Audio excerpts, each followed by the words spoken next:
Confidence comes not from always being right, but from not fearing to be wrong. Peter T. McIntyre. Now, I repeated this quote in part one of Building Confidence as an Entrepreneur and Overcoming Self Doubt. And I decided to repeat it because it's really true. Um, you know, I speak on a lot of things that come from my heart that doesn't always have some type of validation behind it, meaning that I learned it from a book or from a mentor or a teacher that is more experienced or more wise than I am. And because it comes straight from me. Sometimes I like either hesitate or I question it or I just keep it to myself. But I learned that in order for me to rebuild the confidence that I once had at one point, I have to accept the fact that I may say some things that are not necessarily right. But right according to whom? Right according to what? But I'm a complete believer in laws, principles, the universal laws, the principles that we should live by. There are certain things that never change, no matter who you are, where you live, what color you are, how much money you have, uh, you know, um, your appearance, none of that. It doesn't matter any of that. Principles are principles, laws are laws. And I totally believe in that. But I think all that stuff in the middle, I think we make it up. I think we make it up as we go. And I think we make it up based off of what we really want if we're in tune with ourselves and we're in tune in what we actually want. Welcome to the Mind Your Business Mentor podcast, where we provide entrepreneurs with the personal development that they need to succeed and build a life and not just a business. I'm Stephanie, your host and your mentor. And in this episode, we'll be discussing part two of building confidence as an entrepreneur and overcoming self doubt. As an entrepreneur, it can be easy to doubt yourself and your abilities, but with the right mindset and tools, you can build the confidence needed to overcome any obstacle in your path. We went over what confidence was and why it was important. We talked about the relationship between confidence and entrepreneurship, the common causes of self doubt in entrepreneurs. And then we started talking about the strategies for building confidence as an entrepreneur. The first strategy that we were speaking on was practicing self awareness and mindfulness, which is essential, is a very essential part of personal growth and development, especially for entrepreneurs. Well, picking up in part two, we're going to take the next point, strategies for building confidence, and that's overcoming fear of failure and embracing risk taking. Now, this is another essential part of being an entrepreneur. It's going to be hard to achieve success if you can't overcome that fear and embrace the fact that you're going to have to take risks.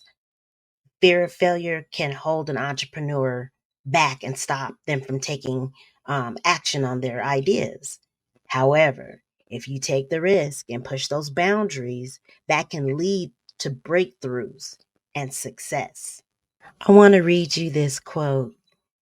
Um, I feel like it's fitting right now. It's the reasonable man adapts himself to the world. The unreasonable one persists in trying to adapt the world to him. Therefore, all progress depends on the unreasonable man. And the reason I felt like that was fitting to speak on right now, I first heard that when Nipsey quoted it in an interview that he was on. But I feel like that's fitting at this moment because taking risk, that whole, overcoming the fear of failure and taking risks, right? You have to be unreasonable to take some of the risks that you take as an entrepreneur. Someone who's not on the same path or headed in the same direction or wants the same things won't understand why you choose to make the decisions that you make, making you appear to be unreasonable to them.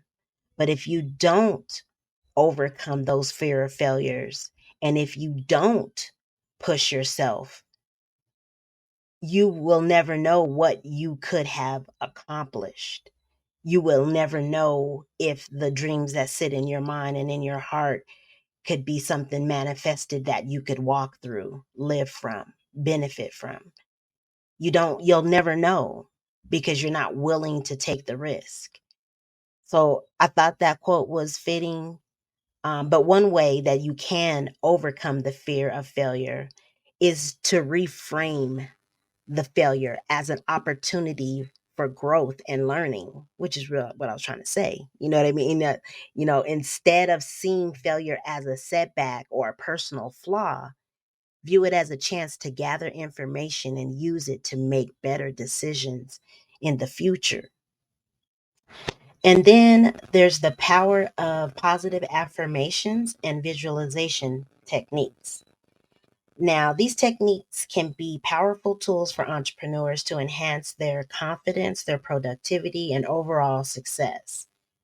Affirmations are positive statements that individuals repeat to themselves in order to shift their mindset and cultivate positive beliefs. And then visualization techniques involve creating a mental image of what it is that you desire, your outcome or your goal, and using that image to help manifest it into reality. Well, when you combine them together, you create a natural synergy of a process which is rewiring your mind and and setting new neural pathways in your mind for you to start actually thinking differently based on this repetitive positive statement that you made to yourself and the visualization of bringing that picture to the forefront where you can see it. When I think about this, I just think about the dream has to be bigger than the circumstances. It has to be bigger than the circumstances. You have to dream larger than the fact that you've only got a week before the rent is due and you're not sure if you're going to have enough money. You have to dream past if I put in this last $10,000 and I don't get nothing back from it, but we're going to lose everything. I'm not saying you have to get past those thoughts in order to take those risky things. I'm saying that you have to come up with the solution. You have to fight like, okay, I do only have a week. I'm getting ready to figure out how I'm going to pay this rent and keep it pushing forward in my side hustle as I build it into an actual business. You know what I mean? Um, and then you are going to figure out another way to make that investment. If you're sitting on your last 10, you need to come out with a different maybe I should use my credit this time around, or maybe I should get a micro loan, or look for some business funding, so that you don't sacrifice the 10. It pushes you into the thought pattern that you need to take the visualization and turn it into something tangible. You know what I mean? But you have to get past, you got to get out of your head. You have to stop talking about and focusing on why something might not happen, why something may not work. You got to stop having that conversation and start looking toward what will it take for it to work? What do I need? Who do I need to meet? What do I need to learn? What do I need to do? Who do I need to call?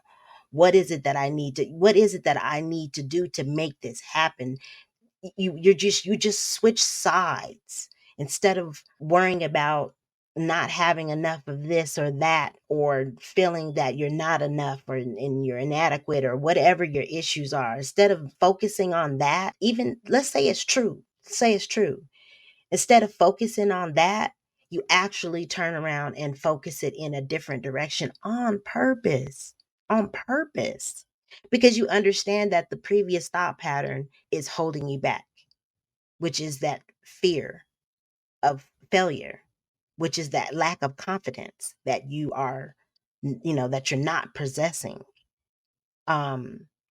So the power of positive affirmations and visualization techniques is something that I do believe you should practice. Affirmations and visualizations can help entrepreneurs develop a more positive self image, which in turn boosts their confidence and belief in their abilities. It works. I don't know where you are right now. I could be telling you something that you already know. And this may be the first time you've heard it put in the words or the tone that I said it. You know what I mean? When you manifest these goals because you chose to change your mind. You chose to turn the rudder in the water, to turn the boat in a different direction. You chose to turn the wheel. You chose to grab the steering wheel and drive it instead of just being a rider. You know what I mean? So building confidence as an entrepreneur is mandatory. And if confidence is an ultimate problem and you don't want to do the work to change that, then you don't want to be an entrepreneur. And I suggest you hit pause, or, you can close this window on your phone or on your computer. But confidence, you have to have it. You have to have it. So let's get back to the point, shall we? Take some time and reflect on your own level of confidence as an entrepreneur. Identify any areas of self-doubt or fear of failure that that may be holding you back. And then develop a plan to overcome them. Remember, confidence is a skill that can be learned and developed over time. Thank you for tuning in to this episode of the Mind Your Business Mentor podcast. Remember to stay confident, stay focused, and always mind your business.